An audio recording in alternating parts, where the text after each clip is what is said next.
Bismillahirrahmanirrahim. Assalamualaikum warahmatullahi wabarakatuh.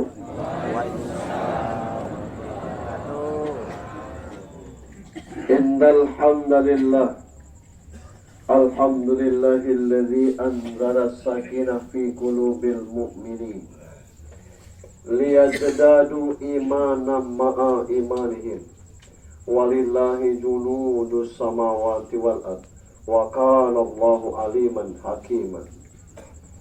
Ashhadu an la ilaha illallah wahdahu la syarikalah wa ashhadu anna Muhammadan abduhu wa rasuluh la nabiyya ba'd. Allahumma salli wa sallim wa barik ala sayyidina Muhammad ibn Abdullah wa ala alihi wa sahbihi wa mawala. Qala Allah ta'ala fi kitabihil karim. A'udzu billahi minasy syaithanir rajim. Bismillahirrahmanirrahim. Qul innal mauta alladzi tafirruna minhu fa innahu mulaqikum. Wa thumma qala adana alladhina idza asabatum musibah qalu inna lillahi wa inna ilaihi raji'un. Ulaika alaihim salawatum min rabbihim wa rahmah wa ulaika humul muhtadun. Shadaqallahu azim. Sahabat kita, saudara kita Haji Disman Datuk Kayo, sekeluarga besar suami almarhumah yang kita hormati, anak-anak, menantu hingga ke cucu almarhumah yang kita hormati. Di tengah-tengah kita hadir Adinda Dedi Wahyudi, Wakil Wali Kota, dan insya Allah kita doakan, kita dukung perjuangan beliau untuk nanti di 2024 menjadi wali kota. Banyak tokoh agama, tokoh masyarakat yang hadir di sini, tapi dari penyelenggara ini yang paling saya kenal adalah Travel Barokah Madinah. Dari 6 penyelenggara ini ada FUSBB. FU itu FU, Forum Ulama Sumatera Barat Bengkulu. Ada IKS, Ikatan Keluarga Solo.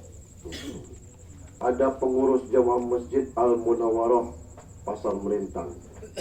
Ada Idarah. Idarah ini mesti dibaca cepat. Kalau dibaca pelan artinya jadi berubah. Idarah.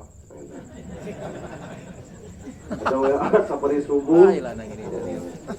Dan yang keenam Travel Barokah Madinah. Bapak Ibu, kalau mau umroh cepat lewat Barokah Madinah. Dan kita memberi peluang untuk berangkat gratis. Hanya bayar tiket pesawat sama hotel saja. Bapak-bapak, ibu-ibu, tazin sekalian yang dirahmati Allah Subhanahu wa ta'ala. Allah ringankan kaki kita. Allah dorong jiwa kita. Allah luruskan niat kita sehingga kita hadir di sini. Kalau urusan tabligh musibahnya seperti tadi, saya dengan Datuk Kayo ini bukan sombong. Pernah jadi mubalik teladan sekota Bengkulu. Dan itu yang mengantarkan kami haji pertama. Pertama kali berangkat haji zaman Pak Halik Effendi. Nah, waktu itu biaya hajinya 27 juta. Kami dipanggil, kamu siapkan ongkos ke Padang yang 27 juta itu untuk haji saja. Berunding, aduh Jawa, enggak. Awak enggak jawab. Bapak mengaduk lagi. Ngadaplah, Pak Kabakeslah. Kamu lah dibiaya segitu, tidak juga bersyukur. Tinggal ongkos ke Padang, tidak. Dadung, berhenti kamu berangkat. Contohnya waktu itu, tapi kita itu bersama-sama. Akhirnya ngadap Pak Halik. Kami tidak jadi berangkat. Mengapa? tidak ada ongkos ke Padang. Lah siapa nyuruhnya kan ongkos Padang? Lah kata Kabar Kesra ada ongkos haji aja, ongkos ke Padang tidak ada. Oke. Maknanya dapat duit tuh boyko. Seluruhnya bayar. Iya, kata kita. Ada orang kaya.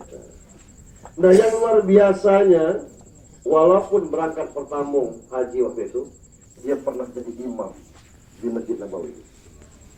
Pada soal, kami rombongan terlambat, kan dia imam. Salam dan salawat untuk junjungan kita Nabi besar Muhammad Sallallahu Alaihi Wasallam. Iya, imam rombongan kami itu lah maksudnya. Iya. Bapak Ibu yang saya hormati, apa yang sudah terjadi atas ketentuan Allah, apa yang belum terjadi atas ketentuan Allah, tidak tertebak kita ji. Tidak sanggup kita menebak. Jangankan itu, kadang-kadang kita banyak yang salah tebak. Misalnya ada orang setiap ada tempat dia berfoto, ada tempat dia berfoto. Tidak mohon maaf ini, kata kita alang pula kepandinnya berfoto terus dan sebagainya. Dan saya pikir positif aja, karena daya ingat kita itu terbatas. Ketika kita buka foto tu, oh iya, ini waktu di situ, ini waktu di situ, itu waktu di situ. Memori itu mengingatkan kita untuk hafal kemudian. Nah tinggal pas caleg ngulang lagi berdasarkan foto-foto dan direkam jejak. Itu aja. Nah ada foto-fotonya. Ya sungguh kita tidak tahu, itu sesama kita. Saya kutip dari pengalaman Pak Sabar, namanya Sabar. Itu. Ada pasangan suami istri, kira-kira sebaya kami ke Datuk kali ini lah. Belum tuanya, Datuk muda lah itu. Suami istrinya ngantar cucunya ke sekolah itu. Si suaminya begitu, apa namanya, setia. Setiap buka pintu mobil suaminya turun. Itu kan mesti keliling depan atau belakang, buka itu. Tiap itu. Nah oleh Pak Sabar ditanya, lah berapa tahun nikah? Jawab ibu itu lah 20 tahun. Ngapa Pak? Enggak. Sejak kapan Bapak buka pintu mobil untuk ibu terus? Saya sanggup ya, baru setahun inilah. Kenapa? Tidak bisa dibuka dari dalam. Punya dibuka dari luar itu tidak pajak dibuka dari dalam. Kita pikir setia, rupanya bebas berusaha.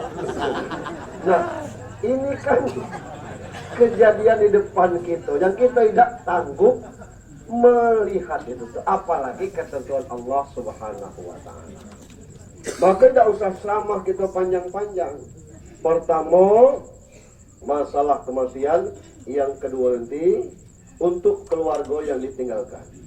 Bagi saya, kebilu nak ceramah beliau kalau bukan kini. Untuk kita sudah.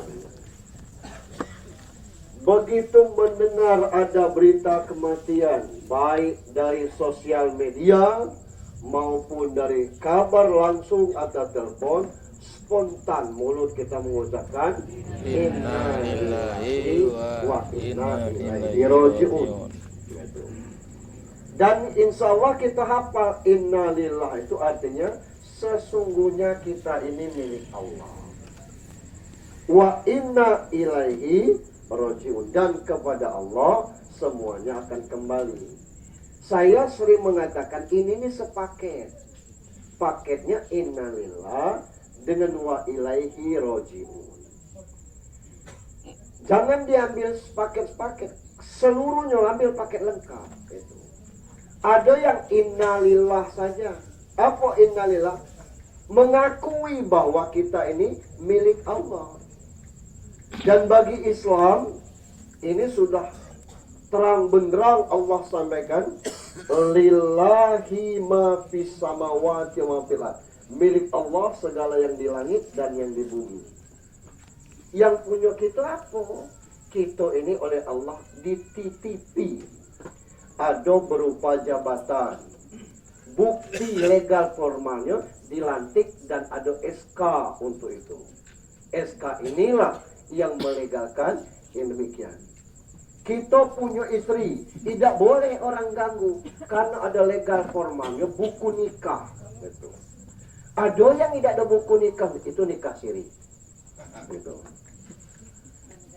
Kita punya anak, diakui oleh negara itu anak kita karena ada akte kelahirannya. Kita punya rumah, diakui oleh orang lain itu rumah, ada sertifikatnya. Kita S1, ada ijazahnya S1, walaupun tidak jadi presiden. Baca juga, tidak ada ijazah S1, jadi presiden. Nah, kita punya mobil, punya motor, diakui itu punya kita, ada BPKB-nya. Itulah legal formalnya. Sesungguhnya itu milik Allah. Kapan Allah mau mengambil, ya hak Allah. Maunya kita ini belajar dari Zainuddin MZ, menganggap segala sesuatunya seperti tukang parkir. Yang ketika pemilik mobil, pemilik motor mengambil haknya, ya kita lepaskan.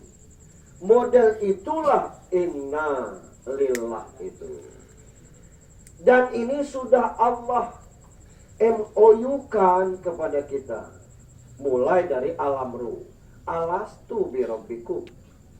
Kalian yakin, kalian percaya, kalian mengakui aku ni Allah. Bala sahidna. Kami saksi. Engkau Tuhan kami. Masuk ke dalam perut, 4 bulan dalam kandungan, ada lagi kontrak kita. Summa yursalu malaku fayanfu firru wa yu'maru bi arba'in kalimat. Malaikat tiupkan ruh untuk dia supaya dia hidup. Jangan lupa catat 4 kalimat. Rizkihi, ajalihi, amalihi, sakiyun, au sa'idun. Bahasa dusunnya jodoh maut, balak rezeki. Dan kita terima segala itu tuh. Maka kehadiran kita di dunia ini tinggal beribadah kepada Allah. Selebihnya Allah yang atur. Jodoh Allah yang atur. Rezeki Allah yang atur. Balak musibah Allah yang tentukan. Kematian pun demikian. Cuma kadang-kadang untuk persiapan mati ini kita lalai. Tapi kalau persiapan dunia, luar biasa kita. Tengok rombongan caleg itu, belum boleh masang baliho lah di pasar.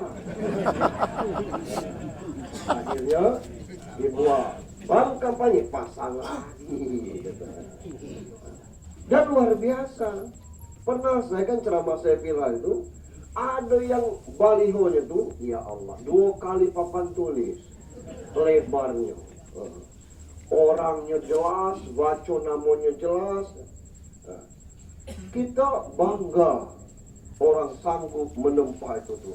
Tapi kalangan kami ustaz ini agak perih kadang-kadang. Kenapa?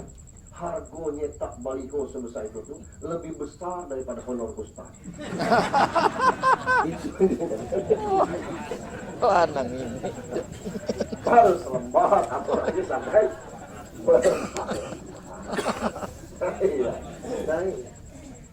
Nah, kita lupa bahwa tugas kita ke muka bumi ini menjalani itu. Kalau paketnya sudah kita akui inna lillah, sesungguhnya kita milik Allah ini, tidak ada yang menyimpang dari ajaran agama. Setiap Jumat diingatkan ittaqullaha haqqa tuqatihi wa la tamutunna illa wa antum muslimun. Supaya kita tetap dalam koridor. Ada yang lainnya tuh, maaf, pelajar SMP dulu ada namanya reinkarnasi. Reinkarnasi ini hidup kembali. Ini pelajaran agama Hindu. Wujud hidup kembali itu tidak sama dengan ketika dia awalnya. Kalau dia nakal, maka wujudnya menjadi crow, menjadi binatang-binatang. Itulah makanya patung-patung di Bali itu banyak yang seram-seram. Itu tentang mengingat diri kita akan reinkarnasi itu. Nah, Islam tidak mengakui reinkarnasi ini, tapi ada catatan dalam surat Al-Zalzalah ayat 6. Yauma izi yasdurun nasu astatan liurau a'malahum. Kamu bangkit nanti keluar dari kubur itu membawa muka sesuai amal masing-masing. Sebab minha khalaqnakum, dari tanah kita semua diciptakan. Tidak ada yang tercipta dari emas, tidak ada yang tercipta dari batu, tidak ada yang tercipta. Hanya saja mungkin letak tanahnya beda-beda. Ada orang yang begitu taat sekali, mungkin dari tanah suci. Ada orang yang COD tiap petang pakai 3 kali sehari belanja, mungkin dari tanah Abang. Ada yang selalu bikin kerusuhan terus, mungkin dari tanah longsor. Ada yang nggak ribut terus, mungkin dari tanah sengketa. Kita tidak tahu, tapi kita dengar. Wafiha nu'idukum, ke tanah kita dikembalikan, maka kita dikubur kecuali orang Enggano. Orang Enggano itu di dalam laut tempatnya. Nah, kalau kita dikubur di tanah. Kalau orang Enggano itu di tengah laut. Karena memang semua itu jangan fokusnya tetap dikubur. Kita di tengah laut. Dan dari tanah kita nanti kita keluarkan. Nah, keluar dari tanah itu kita berbeda dengan reinkarnasi, karena ini ayat dan ini pernah dilihat, dipertontonkan oleh Allah kepada baginda Rasulullah saat Isra Mi'raj. Ada yang mukanya keledai. Ditanya, kenapa begini Jibril? Ini umatmu galak ndului imam. Imam baru dia sujud. Ada yang mukanya muka beruk karena tamak. Ada yang mukanya muka babi karena tidak sholat. Ada yang mukanya anjing karena suka ngomongin orang. Anjing itu tidak terti dengan apa namanya tuannya dewe itu. Ada yang perutnya sampai ke tanah karena isinya tua arak misalnya tapi miring vodka. Ada yang kepalanya di bawah, kakinya di atas karena jahat kepada orang tua, kepada mertua. Nah, ada tambahan saya, mukanya bertempelan kertas. Kenapa? Tim sukses tidak cair.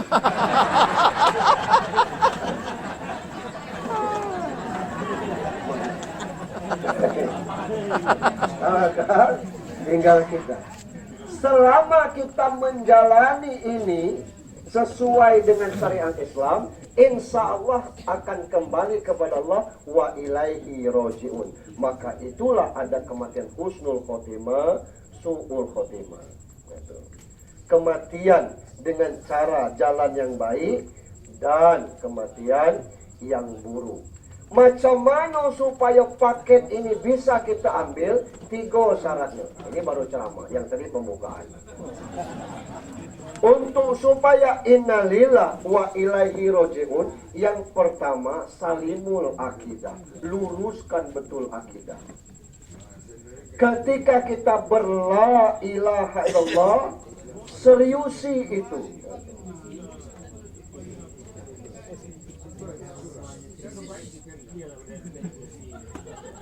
Ada apa? Sorry. Ketika kita berla ilaha illallah, luruskan gitu. La ilaha illallahnya itu. Nah, ini berat karena pengaruh nafsu, innan nafs la ammar bisu. Nafsu itu mengajak kepada kemungkaran, itulah. Satu sisi kita butuh nafsu ini supaya ada persaingan. Itu. Kalau maaf, suami ibu-ibu umurnya boleh 60 tahun. Begitu ada cewek cantik lewat, matanya melotot, dia senyum-senyum, mestinya ibu bersyukur. Terima kasih ya Allah, Engkau telah menghadirkan suami yang sehat. Itu normal, termasuk kami ustaz. Kalau nengok Tino cantik nunduk, lah bisa dipastikan itulah diabetes.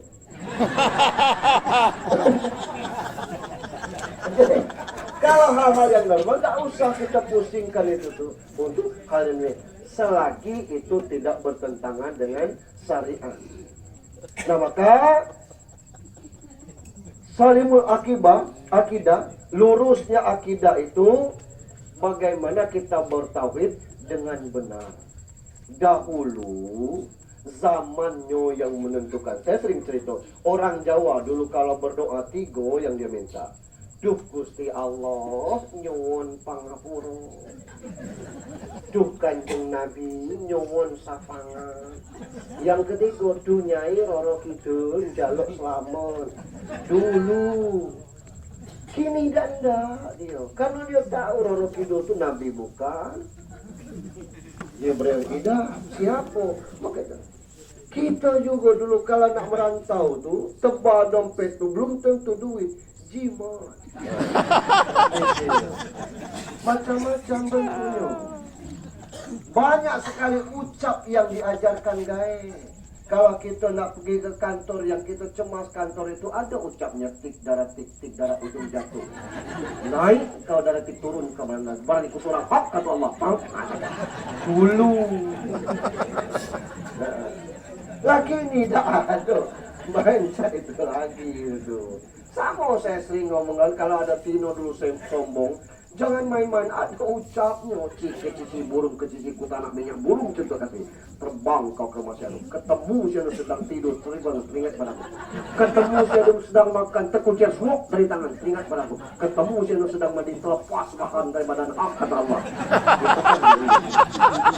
Ini karena akidah kita laban. Akidah kita lurus itu, ucap-ucap seperti itu tidak mempan lagi. Nah zaman dulu, kalau zaman sekarang kalaupun ada ucap model itu, ayat ada orang tanya dengan saya, Pak Ustadz, alangkah cerewetnya bini saya. Saya bilang normal itu, wah pagi, sore, siang, malam, Ustaz. Pening pala. Ada tak baca-bacaannya? Saya bilang ada. Tolonglah Ustaz. Saya bilang boleh. Sego dan apa? Tidak, saya bilang. Apa bacanya? Summum bukmun umyum pahum layak itu. Terkejut. Kenapa? Ini kan ucap untuk anjing gilo.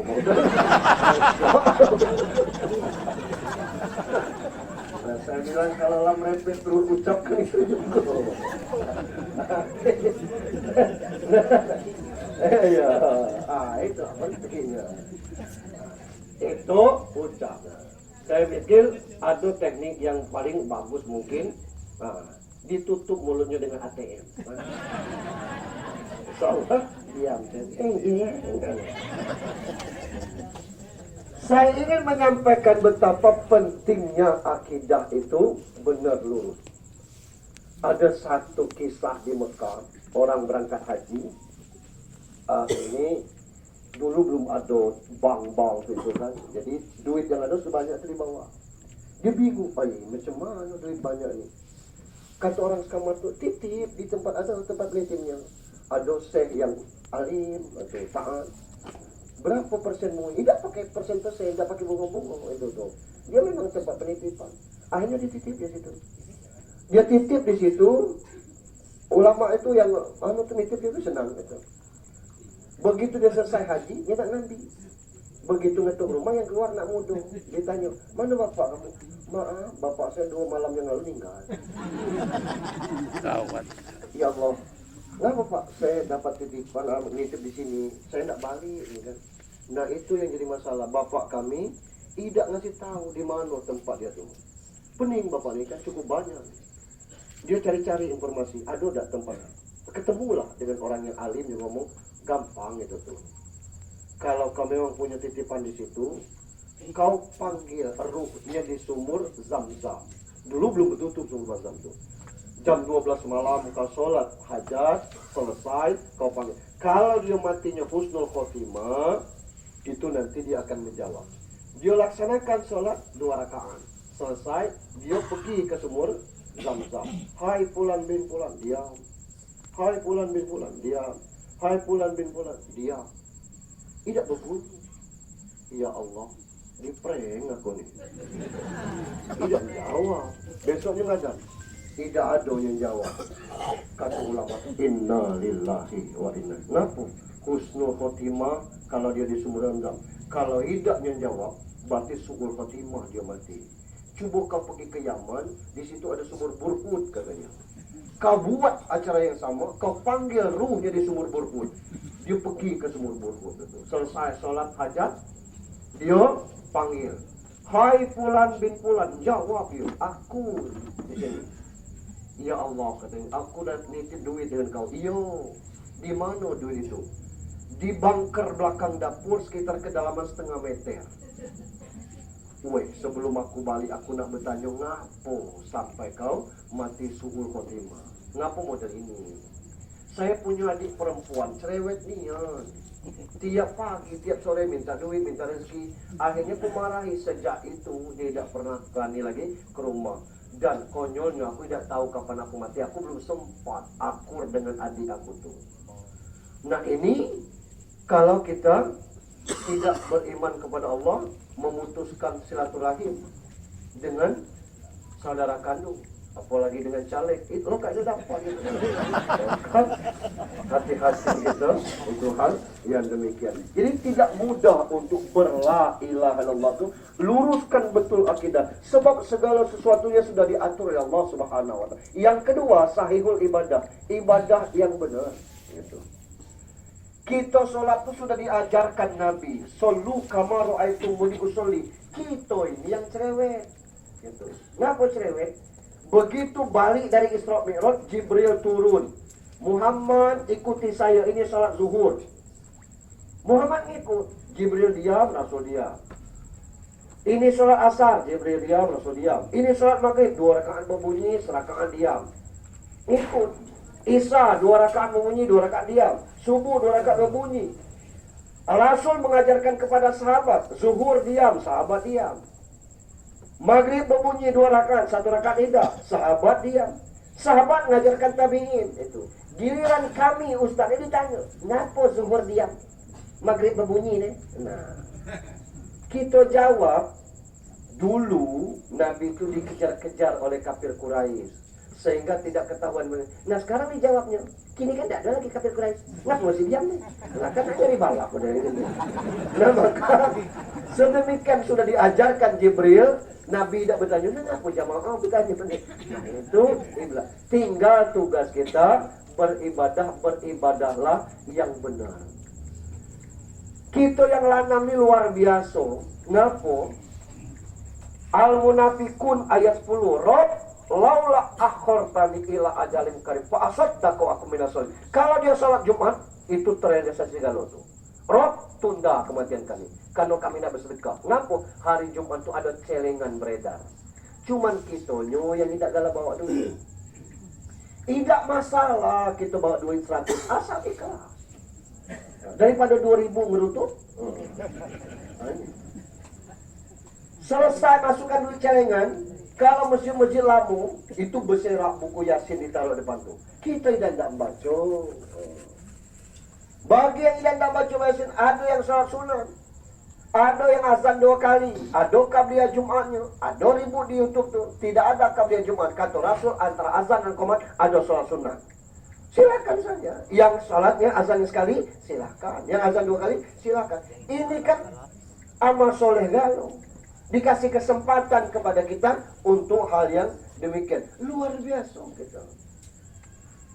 Setiap kaitannya dengan maut, permintaan kita itu untuk ditunda. Dan penundaan itu ketika ingin bersedekah, beramal soleh. Nah anehnya, kalau kata takwa itu selalu dengan kata-kata masalah sedekah, masalah sholat. Ali Imran, wasari'u ila maghfiratin mir rabbikum wa jannatin arduhas samawat uiddat lil muttaqin. Siapa itu?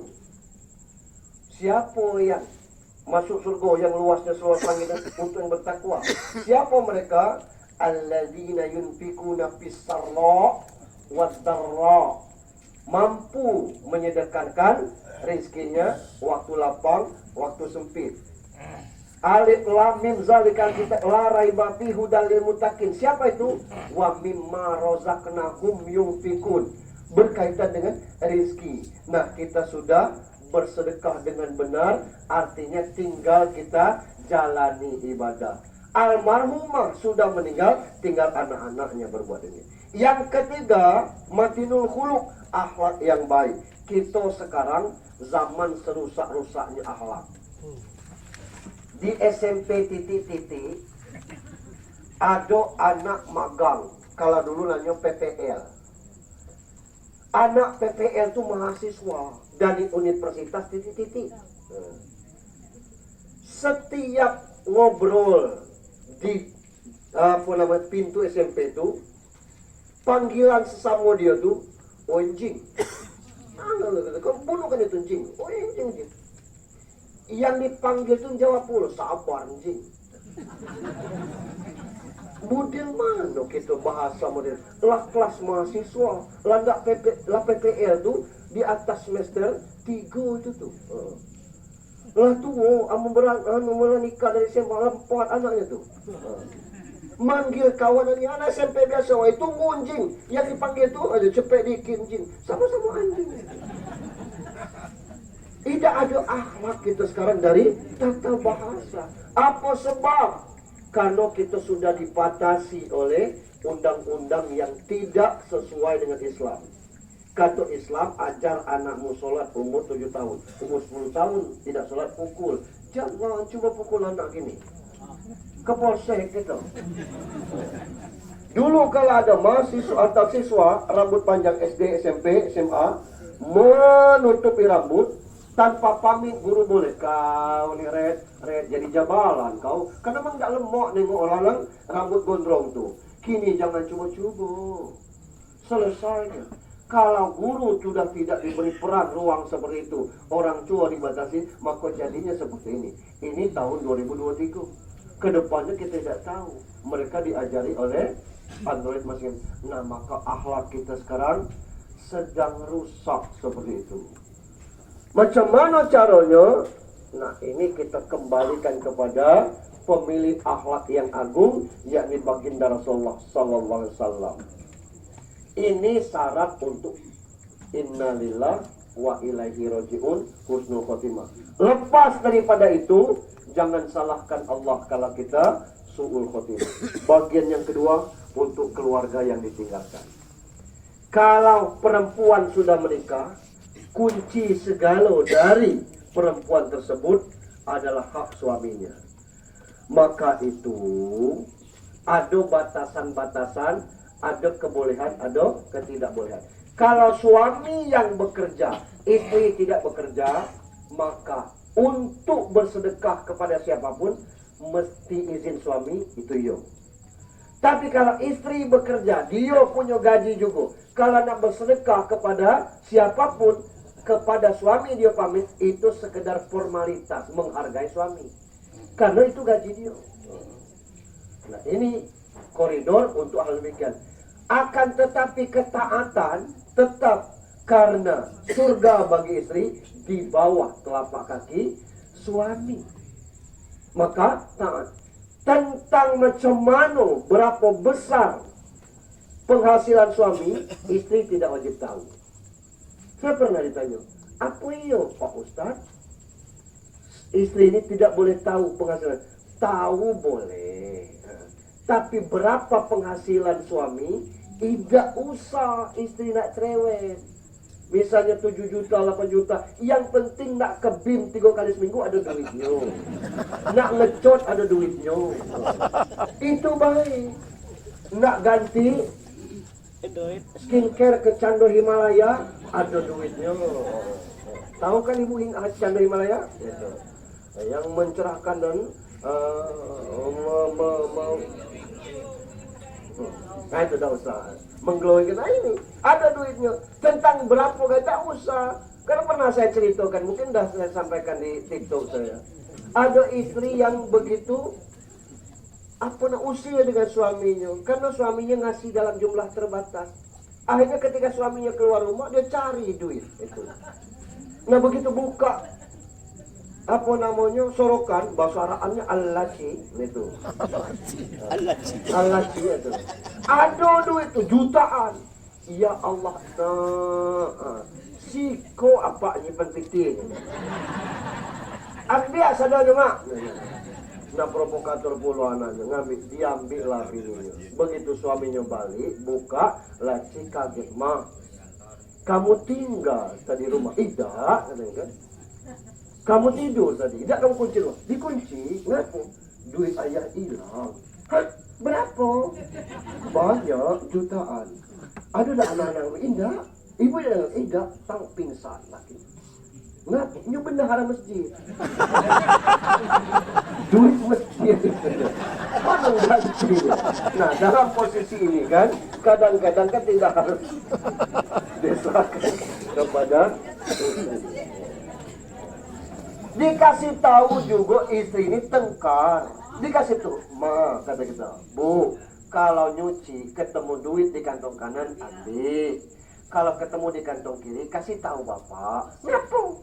Duit kantong kiri itu duit lanang. Tahulah duit lanang. Iya. Begitu ketemu duit di kantong kiri agak banyak. Ya, ada duit di kantong kiri. Kan dari pesankan kemarin. Iya. 5 menit dimanggil lagi. Ya, ngapu. Lah mama pindahkan ke kantong kanan. Ya kalah.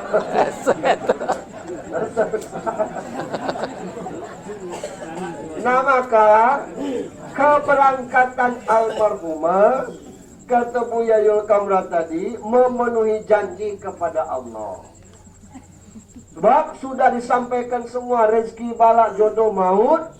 Dan ketika dia sampai kepada maunya bukan mati tapi pindah alam ke alam barzah. Untuk apa? Liyabluwakum ayyukum ahsanu amala.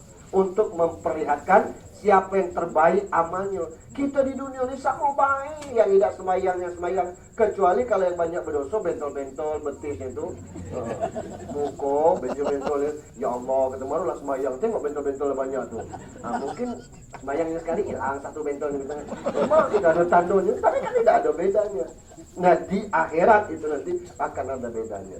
Apakah almarhumah akan menikmati keindahannya macam mana dia sahid di dunia? Itu hebatnya perempuan, Bu. Ketika Rasul balik dari perang, ibu-ibu ini datang, mana suami kami Rasul meninggal di medan perang. Ya Rasulullah, izinkan kami ini ikut perang. Kata Rasul, jangan. Bukan di situ tempat jihadnya ibu-ibu. Di mana? Di rumah. Melayani suami, ngurus rumah tangga, itu jihad bagi perempuan. Ini luar biasa. Bukan enak ngurus rumah tangga itu. Coba nak, kalau tidak percaya, tengok kalau suaminya dinas luar. Insya Allah baju anak bergosok, makan anak teratur, dan anak rapi. Sekarang gantian, bininya dinas luar. Baju tidak bergosok, sekolah terlambat, berserak bungkus mie dengan telur ceplok. Nah ini, segala ada piring bersih, itulah yang dipakai. Nah ini bukan ringan. Bangun duluan, masak duluan, yang makan suami duluan. Suami tidur duluan, dia belum tidur. Belum lagi melahirkan anak-anak, membesarkan anak-anak. Kadang-kadang suami ini suruh bikin jod beda beres. Nah, woi, lu hancur tepungnya. Ini. Suami berat. Itu. Itulah maka dikasih pahala jihad yang luar biasa. Berapa tahun dia berumah tangga dengan Pak Haji. 4 anaknya. Allah panggil satu menjadi tabungan bagi keduanya. Tinggal 3 ini dibesarkan hingga sampai sekolah. Macam mana kita pacak ngomong tu dari ibu? Maka disebut dengan bahasa ibu. Tidak ada orang yang bahasa bapak. Ibu yang mengajarkan. Macam mana pun kita pintar bahasa ibu tidak pernah tinggal. Maaf, orang rejang tu pacak dikit-dikit bahasa Inggris. Tapi kadang-kadang logat rejangnya masuk. What should my name? Lady. Lengkapnya paling tidak dan sebagainya. Ya lengkapnya ayam, bengkala. Ada lokatnya. Itu paling tidak orang Jawa. Sejak tinggal di Bengkulu sudah agak hilang logat saya. Kurang ngapung. Karena itu yang bahasa ibu ngajari demikian itu. Bukan menghilangkan peran Bapak.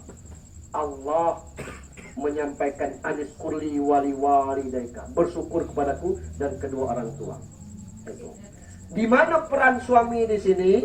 Kalau ibu berangkat, suami ridho ikhlas, maka akan menjadi tambahan kenikmatan bagi Dios itu. Kalau suami tidak ridho, tidak ikhlas, maka akan mendapat azab di situ. Macam mana Ustaz kata lagi, teringat terus. Nah, siapa yang pacak melupakan? Jangankan bini yang kita sekian puluh tahun bersama, mantan kita SMP dulu masih teringat kita. Karena lengket di pailnya di sini nih. Ini kira-kira seperti itu. Artinya sulit untuk melupakan, tapi itu bukan tidak ikhlas. Yang tidak ikhlas itu contohnya beribut dengan anak. Bapak lah kece, bawa ke Jakarta, kamu tidak ikhlas. Itu kemudian yuk, dibawa ke Jakarta, dibawa ke Singapura. Kalau aja sudah sampai Pak Iza aja lu, la yastakhiruna sa'ata wa lastaqimun. Nah keikhlasan itu. Nah berikutnya anak-anak. Man abarra ya Rasulullah, ummuka, summaman ummuka, summaman ummuka, summaman abu. Siapa yang kami perlakukan bayar? Ibumu. Ngapo tiga ini? Karena tiga ini tidak pacak kami lanang. Apa itu? Melahirkan. Mulai dari hamil 9 bulan 10 hari. Ada yang hamil kerbau. Hamil kerbau ini bukan apa namanya buru, ini istilah aja.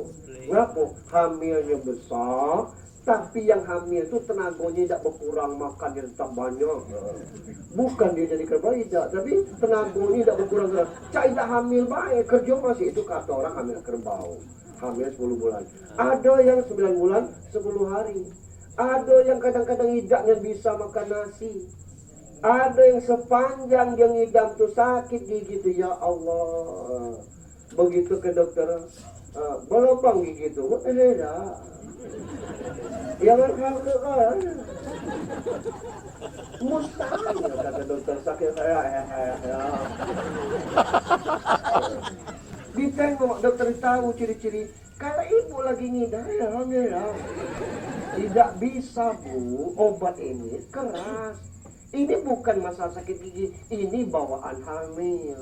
Jadi macam mana? Tidak ada obatnya. Kalau kita kasih obat nanti dia akan bermasalah dengan kandungan. Ibu pulang, tidak lama nih bu, habis masuk ngidamnya ke anak. Balik ya, paksa mati dengan kondisi sakit gigi benar-benar itu lah. Tidak bisa diobati karena itu bawaan. Ada yang makan sabun colek orang hamil kondisinya. Yang kedua, melahirkan. Sakit melahirkan itu 57 del. Itu istilah kesehatan. Kita pacak nahan tangis itu 45 del. Kalau 57 del itu bandingannya sama dengan tulang dipatahkan, 20 tulang dipatahkan sekaligus. Cuman cara lindas dengan puso, patah 20. Saking kesakit. Mananya sakit, kalanya dibius sudah. Itu kan dibius, ada alat. Coba kalau orang operasi itu tidak dibius, pacak pecah memecah. Itu. Karena ada alat demikian. Yang ketiga, menyusui. Saya sering kadang-kadang di dusun, mak nangis, wah, mak meninggal berjerit-jerit nangis. Ada satu kisah, banyak kisah ini. 5 beradik itu, bapaknya itu lah sepuh, tinggal dengan anak yang tertua lanang. Diurusnya sebaik-baik. Begitu meninggal, 4 adiknya itu, wah merang-merang nangis. Mandikan nangis, orang bawa ke makam nangis, dikuburkan nangis. Kakaknya yang ngurus setetes di air matanya. Begitu habis maghrib, goncang badannya. Orang tengok, lah nangis. Baru orang nanya, anak kelambat awak lodi. Orang dari tadi, nangis pakai kartu apa? Iya. Apa katanya? Setiap maghrib saya wudukan bapak ini, dia dari dalam tempat tidurnya, saya di sini ngimamnya. Malam ini dengan siapa dia sholat? Setiap sudah sholat saya suap. Malam ini siapa yang nyuap bapak kami? Setiap malam saya urut dan dia cerita sampai 8 kali cerita yang sama diulang. Saya dengar. Malam ini dengan siapa itu? Kalau dia tidur pelan-pelan aku selimuti. Malam ini ya Allah, siapa yang nyelimuti bapak kami? Itu yang ditangisnya. Bukan nangis tidak bapak tidak bapak. Model itu yang diinginkan dari anak-anak Pak Haji.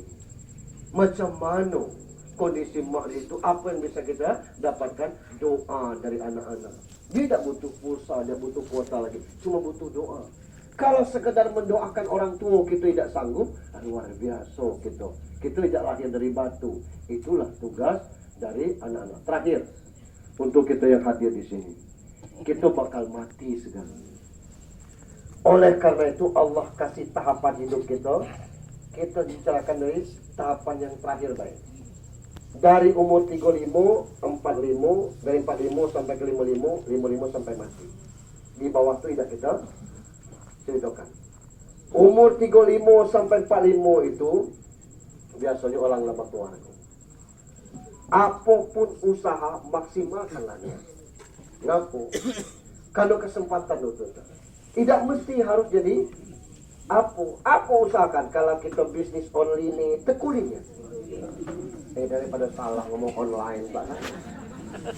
Kalau kita kebunlah. Walaupun cuma setiap hari ngisi cangkir kosong ini dengan tanah 100 biji. Tanam kangkung biji setiap hari 100. Hari kedua 100. Hari ke-30 yang panen pertama itu apa kita? 100 kebot itu tinggal bawa ke terminal panorama itu. Tidak usah ditunggu 1000 sekebot. Tiap hari kita panen 100. Kalau kita tidak usaha. Banyak kita tengok orang bawa gerobak, bawa karung, nyari apa? Kardus, laku. Nah, umur 35 sampai 45 tekuninya, berusahalah. Maksimalkannya. Umur 45 sampai 55 bertahanlah. Karena kondisi itu lagi darurat parahnya. Anak kuliah lah selesai. Anak tino lah mungkin nak dilamar orang. Anak lanang nak melamar. Kalau belum nak nikah, nak kerja, cari kerja sulit. Luar biasa. Nah, kadang-kadang ada anaknya sampai 4-3 sarjana. Saya pernah cerita tuh. Di telepon ponakannya dari Jakarta, apa kabar Mang? Sehat katanya. Adik-adik sehat. Rita, Mamang. Ngapo? Kau di mana? Lagi di bandara nak balik ke Bengkulu. Singgah di rumah Mamang. Singgah. Singgah. Pas disinggahnya, mana adik-adik? Kita. Adik kau yang tua tuh sarjana hukum nganggur tuh. Adik kau yang nomor 2 tuh sarjana pertanian, tidak bertani. Adik kau yang ketiga tuh sarjana ekonomi. Ekonominya sarjana, tapi sarjana ekonomi, tapi ekonominya tidak sarjana. Nah yang bungsu nih pening Mamang, ngapo? Kuliah janda, tamat SMA tuh kerjanya maling tuh lah. Astagfirullah. Usir dari rumah memang, bukan keturunan kita. Ya Mamang. Ngapo Mang? Bukannya Mamang dan tak ngusir. Ngapo? Dia ni lah yang balik bawa duit dia.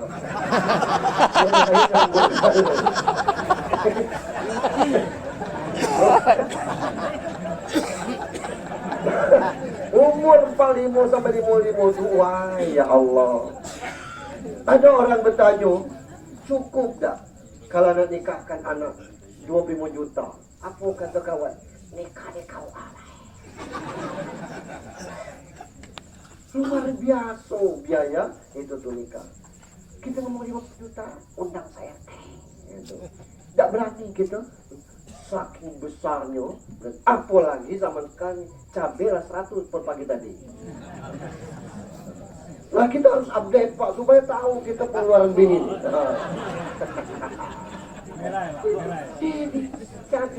Cabai 100 baru kini nanam. Sebetulnya saya sibuk orang rumah cari polybag nanam cabai 100. Allah. Luar biasa. Nah umur 55 sampai ke mati ibadah. Jangan lagi tinggalkan sholat 5 waktu. Kalau perlu tambahkan lagi menjadi 40 rakaat. No. Kalau kebanyakan Ustaz, apa itu? 17 rakaat yang isya subuh luar asar maghrib. 12 rakaat rawatib, qabliyah, ba'diyah. 4 sebelum zuhur, bikin 2 sebelum subuh, 2 sudah zuhur, 2 sudah maghrib, 2 sudah isya.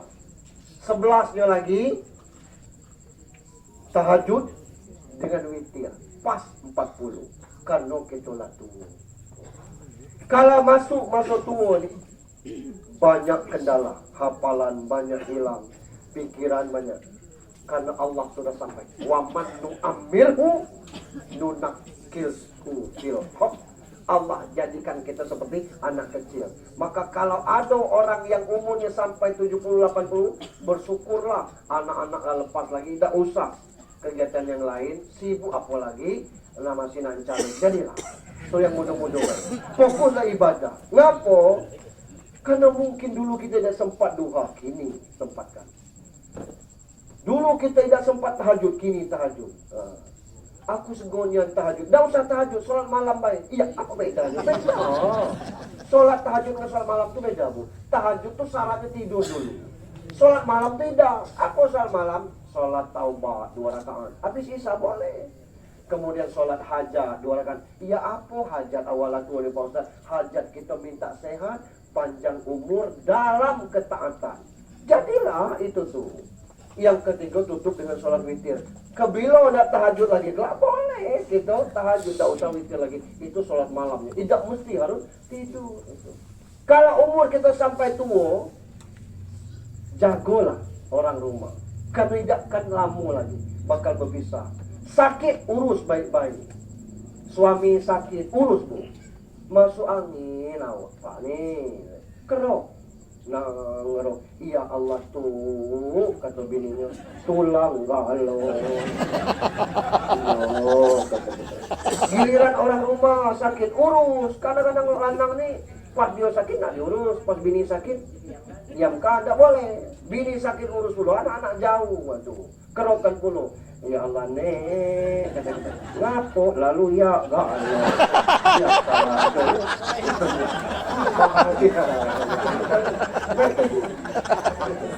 Ya kan siapa lagi itu guru?